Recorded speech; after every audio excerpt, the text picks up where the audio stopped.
It's a lot of fun. Yeah, dude. They always are, man. I've done like 25 of them now, and they almost Yeah. always are fun. Sometimes they're awkward, but most of the time they're a lot of fun. Yeah, and congrats on the engagement too. I didn't get to say anything last week, but Thank that's you. very, very, very cool. I'm sure it's good to have a little bit of that happiness in these nutty times. Yeah, man. It was a absolutely perfect engagement. I proposed right in front of the Brooklyn Bridge, and it was just Wow. like perfect weather, perfect amount of people out there. We had a great reservation afterwards. She was surprised. Couldn't have So, asked for a and better are you result. based in New York? I didn't realize. No, I'm actually in the Bay Area, but Okay, I just love New York, and I went last cool. week just Wow. cause, Okay. and it worked Before out. Yeah, everything starts to shut down again. Good stuff. Yeah, yeah. that Good was stuff. that was the plan. I was like, all right, it's time to time to do it. Yeah, yeah. Awesome. But yeah, so I specifically about the Ledger thing. Are you talking about the email hacks, like their email Yeah, database yeah. and the phishing stuff, or? I think I have a different view on like seed phrases than a lot of people. Like I kind of hate seed phrases, and I Okay, think no, it's I love something that. that's not talked about enough. Well, I Um, mean the Casa guys kind of have a similar yeah, they do, and not many other people do. perspective. Yeah, Yeah. I mean, we can hash that out because so just a little bit about me. Like, I'm not a technologist, I'm not any of that. yeah. I'm just a Bitcoiner. But personally, like, if I had to choose multi-sig or Lightning, I truly believe that multi-sig just matters way more right now. And maybe you don't believe that, but No, I I do. just think that I'm a that's where huge we're at. multi-sig guy as well. Yeah. So, And I I've been mean, a little concerned with some people lately talking about how multi-sig is for like only advanced expert level users. You know what I mean? yeah. That's just been something Well, I've been concerned about. Yeah. we can talk about Michael Flaxman because I know that he has some. He agrees. He thinks that multi-sig is actually what beginners should use, right? Yeah, that's what I Because think as single well. sig is Yeah. more advanced. Exactly. So That's my opinion too. let's get into all this shit, right? Like, cause Cool. Yeah. I mean, I want to dive into like the design decisions, how people should think about it. One of my questions is like, how do we get grandma comfortable on multi-sig, right? hmm Because hmm I think that's the holy grail. Because still, for me, it's clunky. It's clunky. I It's agree. hard. Like getting it onto a blue wallet. Like I think that blue wallet plus QR. Like okay, now we're getting That's what we were somewhere. just You testing know, tonight, and that's what so you're gonna see in a couple days too. By the way, that's our demo is Blue Wallet QR for you. So dude. hopefully So it'll work. We're sorry that it's delayed. We're gonna mail it to you probably tomorrow.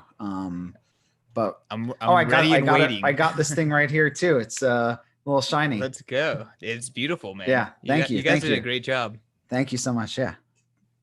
So I'm already recording. I have some things ready right here. I need to close one window, but it's gonna Sure. take 30 seconds if you don't And mind you just said you waiting a want to do second. about 35 minutes or That so would be for recording. awesome. That's good Yeah, for me. if we can keep Yeah. it nice and dense, that'd be Yeah, ideal. that's great for me. All right, I know I cool. did the 2+ hour pod with Marty, and it's just like whoo at the end. Yeah, plus you're drunk at that point. It's I don't know if you're Well, drinking, it but was the morning. It was the morning for me actually. okay. He might have And been then you got drinking, but I'm just kidding. yeah, dude, the 2 hour rips. I mean, Marty can get cosmic, but it's a It's lot. great. I love That's it. I mean, I love it. Yeah. the Bitcoin Magazine podcast, we really try maximum 45 minutes. Mm. That's our goal, and our sweet spot is 30 minutes. Just because there's so many great podcasters out there doing the long form stuff. Like Oh yeah. we want to we try to keep it more concise and dense. Yeah. Makes sense. Okay, so I'm just gonna count us down to three. I'll introduce you, co-founder and CEO of Foundation Devices. Yes. And then I don't think we need to like tell your story too much. We can just No, it's start fine. going straight into, you guys are building this awesome hardware wallet. It's about to come out. We're going to talk about it as well as a bunch of stuff about multisig, pretty much. All right, Perfect. let's do it. 3, 2, 1. What is up, Bitcoiners? This is CK. We got another Bitcoin Magazine podcast, and I'm here with Zach Herbert. We actually spoke very recently on the Bitcoin Magazine happy hour last week, but I'm really excited to sit down with you because you are working on a product that I am personally very excited for, Thank and you. it is about to ship. So this is a perfect timing. Zach is the CEO and co-founder of Foundation Devices, and your first product is a beautiful air-gapped Bitcoin wallet made in America, and you're about to ship it. It's called the Passport. Let's just jump right into it. Sure. Great to be here. Let's Yeah, talk thank about you. Passport, Yeah. Foundation, and yourself, and what you guys are about to ship. Yeah, thank you. And thanks for having me. So Passport, as you mentioned, is an air-gapped Bitcoin hardware wallet.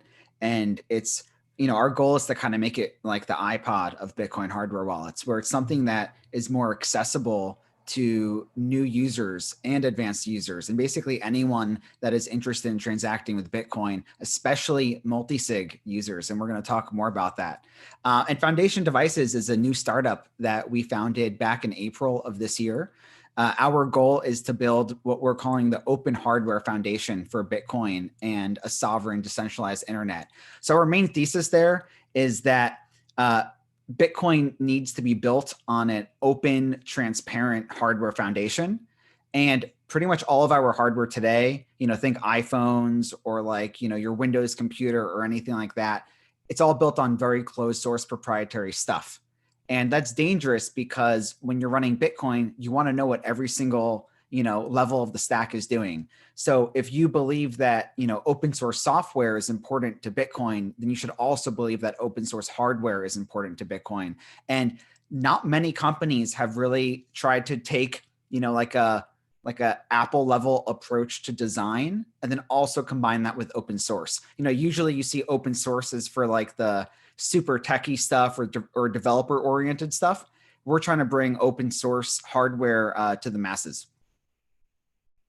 Yeah, so I'm actually glad that you brought up open source hardware. This was the very last thing I had on my list, but we can bring it up to the Sure. front.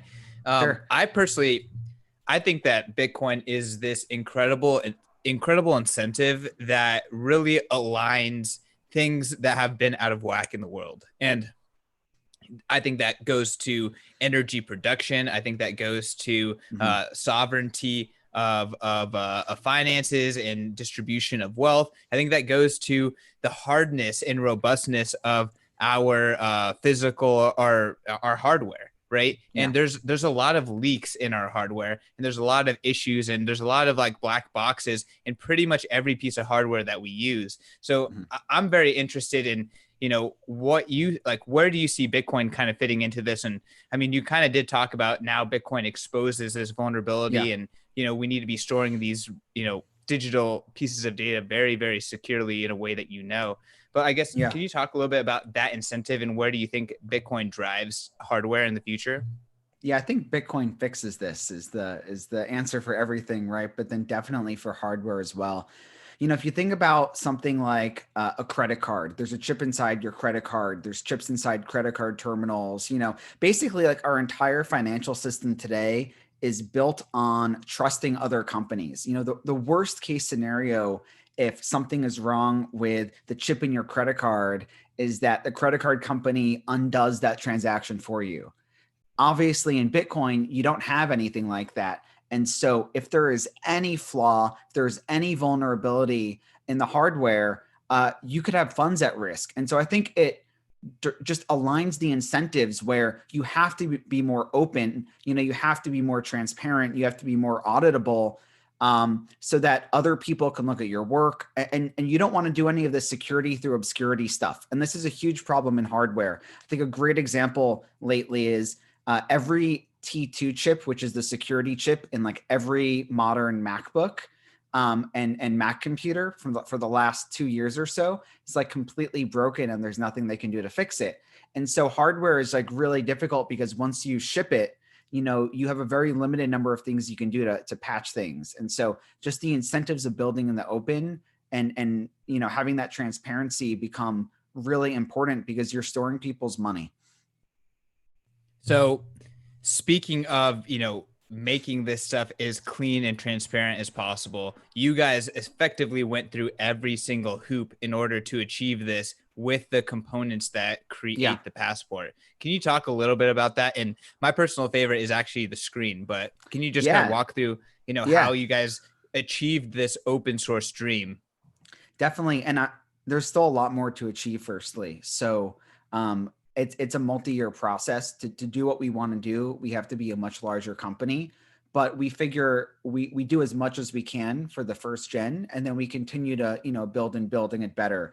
So firstly, open sourcing the hardware and the firmware. So we actually open sourced the hardware last week under CERN's open hardware license, which is awesome. There aren't that many companies that use that license and fully open source like the circuit board designs. We're going to be open sourcing the first version of the firmware later this month.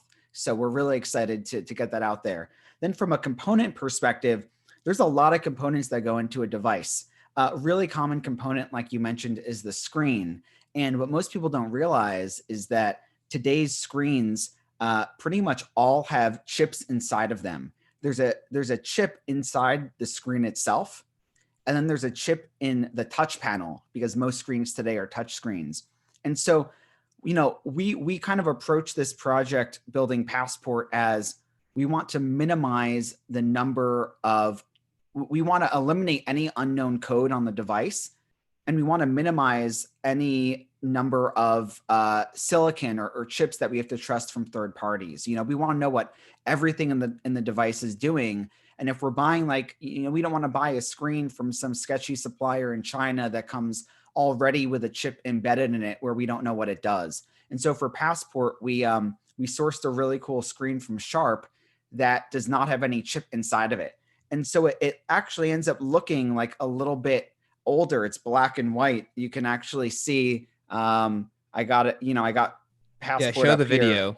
Yeah. It's, you entering pins and whatnot, but it's kind of hard to see on this camera with the glare of the light, but it's a monochrome display. And so, we're willing to make the trade-off. We think we can provide like an awesome user experience and a great product design, even though we're using that monochrome display, because it's just much more secure. Then we've done some other cool things as well. I think when talking about hardware wallets, something that's really popular to discuss is sources of entropy, or what's generating your random numbers. And pretty much every device today is relying on this, what's called a TRNG, a true random number generator, that's in the chip. And that could be in like the main processor, or that could be in the secure element, which is like the security chip. We decided to implement a random number generator called an avalanche noise source. It was already an open source design, actually, that we grabbed from Bunny, who's like a famous hardware hacker, and we implemented in Passport. And it just uses standard circuit board components to generate random numbers. It doesn't do anything proprietary. It's completely auditable. So that's another example of what we did with Passport. So we're really just kind of looking at the whole stack and trying to minimize the amount of components that we're trusting, and over time, hopefully doing everything open source, even the chips. So just for a listener who might not be a hardware wallet geek, can you kind of Sure. compare what you're doing with Passport to some of the key players in the hardware wallet space right now?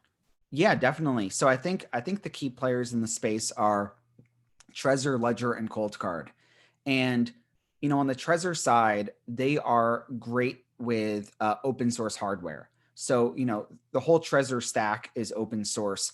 Even the circuit board designs themselves, which is rare. I think Trezor and we are the only ones that have actually open sourced the designs for the boards. So if you care about running something that's open source, knowing how it works, knowing what's inside of it, Trezor is a really good option.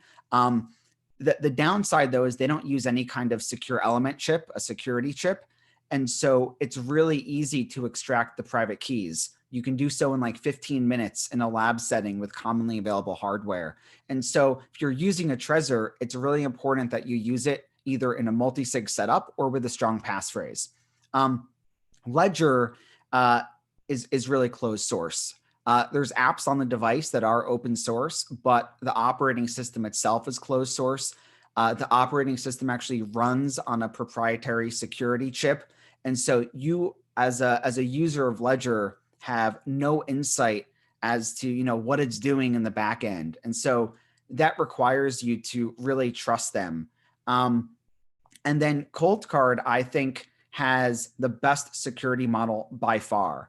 And we have taken that same security architecture of using a standard processor, but then also using a secure element. The secure element runs no code, which is really important. So, there's no unknown code or secret code running on the device. It's like a dumb chip that can just store some keys and some key slots, basically. So that's what we use it for. That's what Coldcard uses it for. The theme with all these hardware wallets, though, and it's just been a personal opinion of mine for the last few years, has been that they're just really hard to use for new users. There's a bunch of things about it, whether it is the UI being slow, whether it is having to plug it into a computer, using proprietary software to set it up for most people, like Trezor and Ledger kind of push their users into using this proprietary desktop software that records a lot of information about what you're doing on the devices. And then one of my personal pet peeves is having to write down a seed. I think it's kind of crazy where if you think that Bitcoin is going to get to be something that's mass market, and you think that millions of people are going to be buying hardware wallets, the idea that they're going to take out like a pen and paper and they're going to write down these 24 words or even hammer them into a metal sheet as part of setting it up, I think is something that does not scale beyond, hardcore Bitcoiners. And as we've seen from some of the hacks lately where, they're phishing users and getting them to enter their seeds into their computers, I think there's a large misunderstanding about how to keep those seed words safe. And so we're extremely focused on the UX. We do our transactions on a full air gap via QR codes. We do also have a micro SD card slot. And it's pretty magical when you see it work with something like Blue Wallet or Spectre over QR code, where it's like you're sending data almost instantaneously over multiple QR codes, but you're not having to plug it into anything. And so those are some of the ways that we're different from the other players. And for the listeners, you'll be seeing more videos and demos and stuff of that throughout the end of this calendar year of Passport working with some of these other software wallets over QR. Yeah, I'm actually excited to get my hands on the Passport as well and Yeah. do a little bit of demonstrations for Bitcoin Magazine and I BitcoinBlackFriday.com. think Where, I think this one is going to you, by the way. This all right, let's yeah. go. Look at that sexy little device right there. Well, You got I'm your excited to get my hands triple on it. A's. And yep. Well, so I guess, I mean, here's another example of you guys thinking about the entire stack. You guys obviously are putting AAAs in there. I'm sure lots of people have gotten used to charging their devices. They're like, why are you doing that? Yeah, so it's something that we honestly go back and forth on. So one thing is that when we say air gap, like we really want it to be completely air gapped. Our ideal product does not even have an SD slot on it. But we had to make some compromises there because, you got to get firmware on it. And sometimes you have really large Bitcoin transactions where you want to pass it over SD card or you want to maintain compatibility. But on the battery side, we were trying to decide, do we source normal lithium ion battery, or not? And how do we charge it? And we really did not want to put a USB port on the device for practical reasons, but also kind of for psychological reasons. It seems a little bit silly that, you could receive a device, you could have a USB port on it. Maybe that device is completely sealed because we're sealing our devices before they go to consumers, right? And so you are trusting us, but at the same time, we want it to be very clear that it's air gapped. Then also lithium ion batteries do have little chips in them. And so you see this, Coldcard release some cool products. One of them is, Cold Power, where you hook it up to the 9-volt battery. And then another one is a cable where you can plug it into an external lithium ion battery and it ensures that there's no data flowing, only power. And there's a lot of vulnerabilities in hardware wallets that include reading out the power and collecting the power. Sometimes, for example, there were past vulnerabilities where you could monitor the power usage and figure out what it's displaying on the screen. There were some OLED vulnerabilities in the last year or so that did that. Wow. We just didn't want to take any risks. And so we decided, let's do AAAs. It's also great for long-term storage. If you want to throw this thing in a safety deposit box for 5 years, you want to be able to store it without the batteries in it. And if you're storing it with the lithium ion, I mean, I've had a MacBook Air where it's 2 years old and then the battery starts to, inflate. And, Ledger Nano X, for example, has an integrated non-removable lithium ion battery. If you put that thing in a bank vault for a few years, you don't know if it's actually going to be in one piece. And so having removable AAAs, I think, was the right move. For subsequent versions of the device, we may try to do lithium ion, but we're going to have to figure out how to make it easily removable while keeping it like really nice looking as a device, while also allowing you to charge it through something like a cradle or charging dock. We just weren't ready to do that for V1. Well, I like that you guys are, you're not trying to force things and you're sticking to first principles. So if you have to sacrifice on maybe the charge, having charging, but not sacrifice on security, you're taking that route, which I commend you for, and I think that's the Thank right you. way to do it. Thank you. So we went on a little bit of a tangent, but Sure. you did bring up the fact that you hate seed phrases. You don't think that people are going to hammer them into titanium plates. How are you guys kind of solving that problem right now? Because I'm assuming when I get this device, I'm going to be able to write my seed phrases with it. So you are going to be able to, and that's actually when we give this one to you. That's currently what we have functioning in the firmware. But we have two things we're doing, and we didn't invent these things, by the way, so I'm not going to take credit for them. But we like, we've been looking at all the different products in the landscape and trying to pull our favorite features from each one. So, one thing we love about Cold Card is they have this feature that allows you to back up the device to an encrypted micro SD card. And that's something that we are implementing in Passport as part of the setup process for new users. So basically, when a new user gets a Passport, you're going to have three options. One is going to be that you want to use Passport with Multisig, with a service, like Casa or with Spectre or something like that.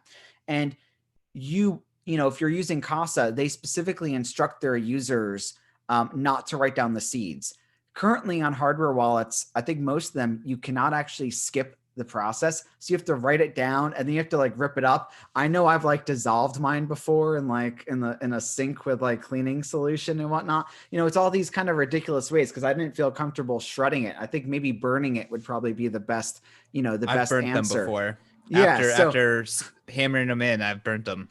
Yeah. So we just felt like we need to have a way if you're using multi-sig and you have a robust enough setup like a 3 of 5, for example, and you do understand that if you lose a device, if a device breaks, you have to cycle in a new device, quickly. We just give you the option to skip writing down the seed, say that you're using it with multi-sig.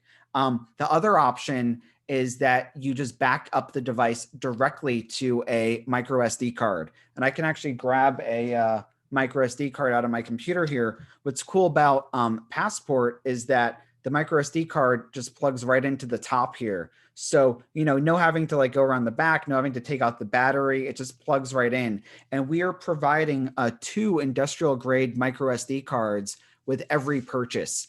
And an industrial grade card is they typically retail usually for like 20 to 30 bucks. Obviously, we save a lot of money on that when we buy them in bulk for our users. They're good for usually around 10 years of life. They're more resistant to heat, dust, all the, radiation, like, all that kind of stuff. And so we think for the average user, putting it on a micro SD card, and we give little plastic cases for them as well. And then storing that away is going to be better than storing the seed words because it's much harder to get phished if you're doing that. That the only thing you should be plugging this card into is your Passport. If you lose your device, if it breaks, you can buy a new one, you can plug it in, you can restore your whole wallet and all your settings, which could include multi-sig configurations, which is really important. And so we basically are having the option to write down a seed word in an advanced setting at startup. It's not something that we're going to be pushing normal users to do. And I know that might be a little controversial. So yeah, I mean, maybe I'm just stuck in my way, but I would prefer to have the titanium plate that's kind of sealed off. Then it feels more robust than the micro SD. I understand what you're saying that from someone who hasn't already gone like the hardcore Bitcoin route, that your way might seem more approachable and it's more mistake I guess resistant. But I don't know. It just that little chip does not feel like a very secure backup to me. That feels like something Right. that's going to get lost by 90% of people. Right. And I think that's why multi-sig is the answer for most people. And I think that multi-sig, when done correctly, is just a better setup for even a new Bitcoiner. I don't know. I know that also might be a bit of a controversial view, or I know there's been, kind of back and I forth actually online agree with you on lately. that. Yeah, and so I think the great thing about multisig, even if you're in a basic 2 of 3 setup, maybe you're using your phone and 2 hardware wallets, or a laptop and 2 hardware wallets, or maybe you're using a service like Casa or Unchained Capital where they're holding on to a key for you. If you lose one device, you're fine. You can go bring in a new backup. And I'm really interested in seeing other things like that where there's just different multisig setups. And I think 2021 is probably going to be the year of multisig. There's so many new amazing desktop clients that are coming out all the time. Like we just had Nunchuck come out, I think, a couple of weeks ago. And then also, I mean, I think there needs to be more options on mobile, because I think the majority of mobile, of the majority of new Bitcoiners, I think, will just come in on mobile. I think that's something that a lot of Bitcoiners are really focused on, providing these desktop apps. And I think they have to realize that most people don't even like have a personal laptop at home anymore, or computer. Like they have a laptop that they use sometimes, but usually they're just on their phone or on their iPad or something like that.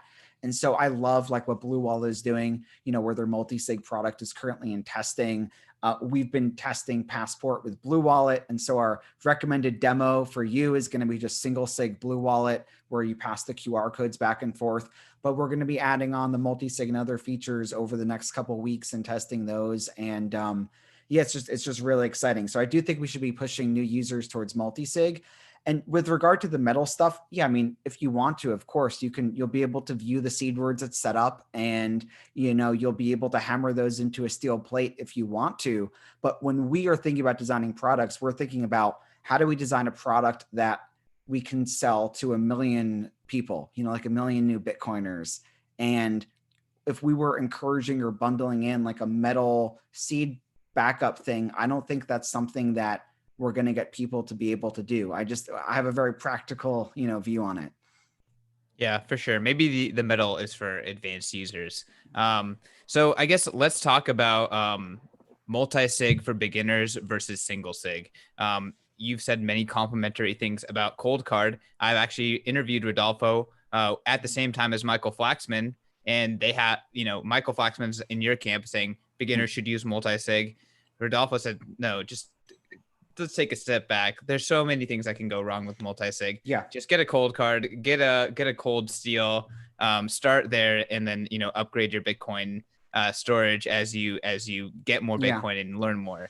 I guess obviously you're more on the multi-sig side. Yeah. Where does multi-sig need to go? Because it's not easy enough for grandma right now. It's barely Right. easy enough for me. Like I use Unchained Capital. I also use my own setup, and you kind of have to roll your own. It's not easy. It's really not. Yeah. So I think we need a couple things on the multi-sig side for it to get really easy and to solve some of the core UX problems and security problems that we're seeing right now.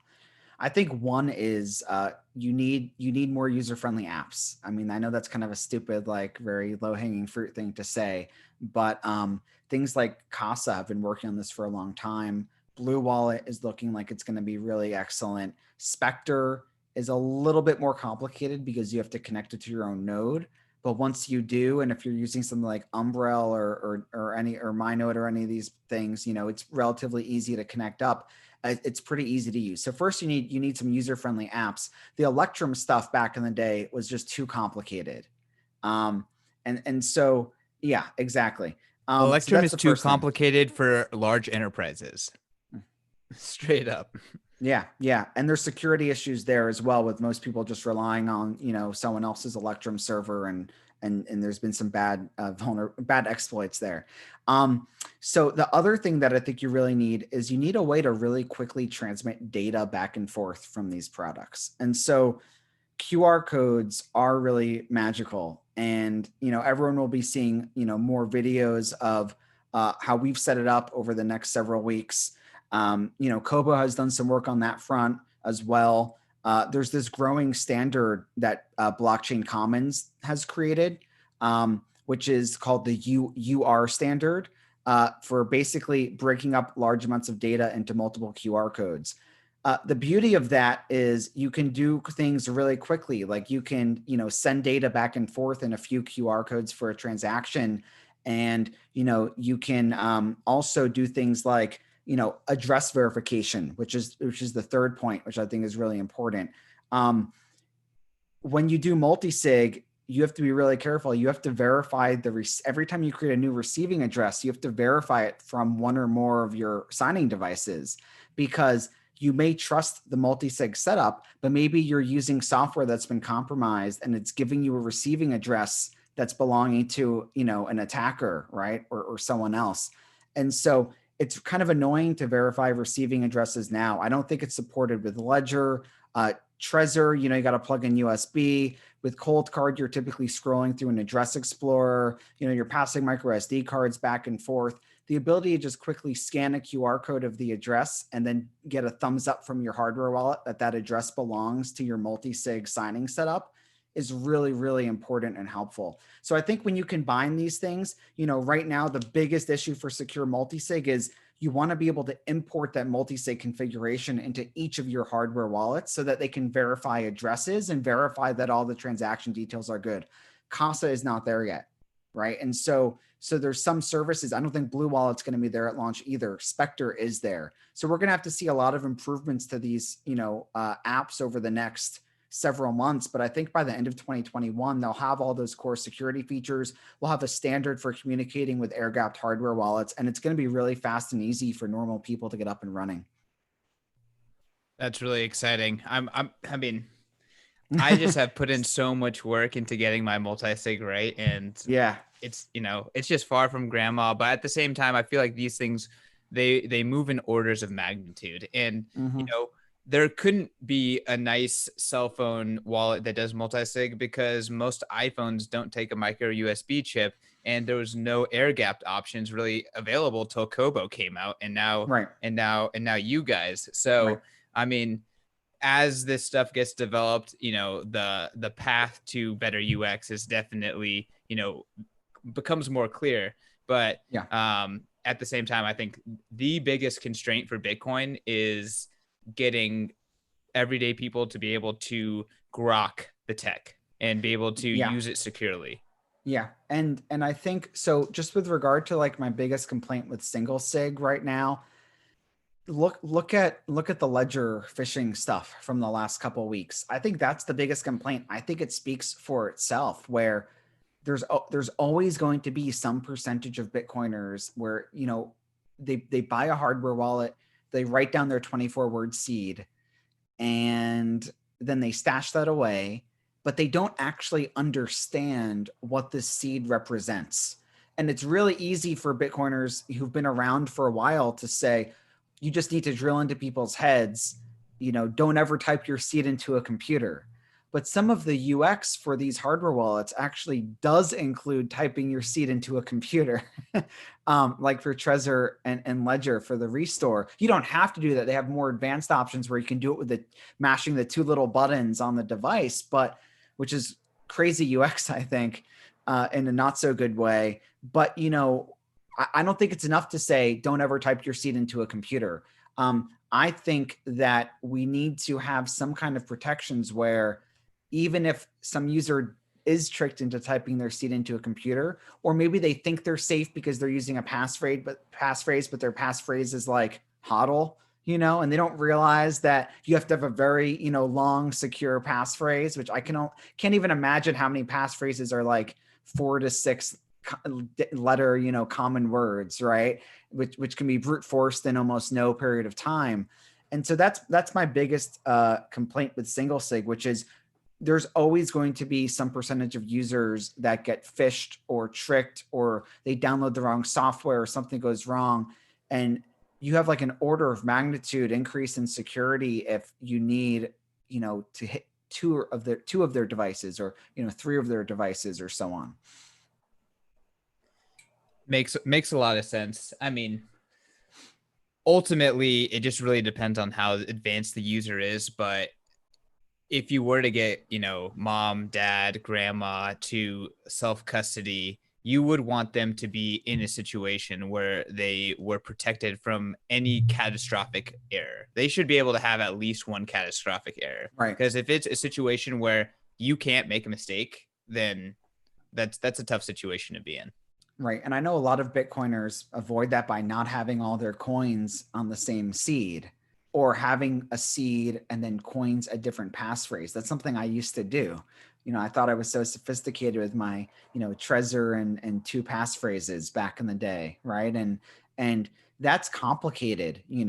I think that you may actually end up, it's almost like the more layers of complexity you add, uh, the more room for human error as well. Maybe you have a couple sophisticated passphrases, but then you forget one. You think you're going to memorize it and you forget one of them.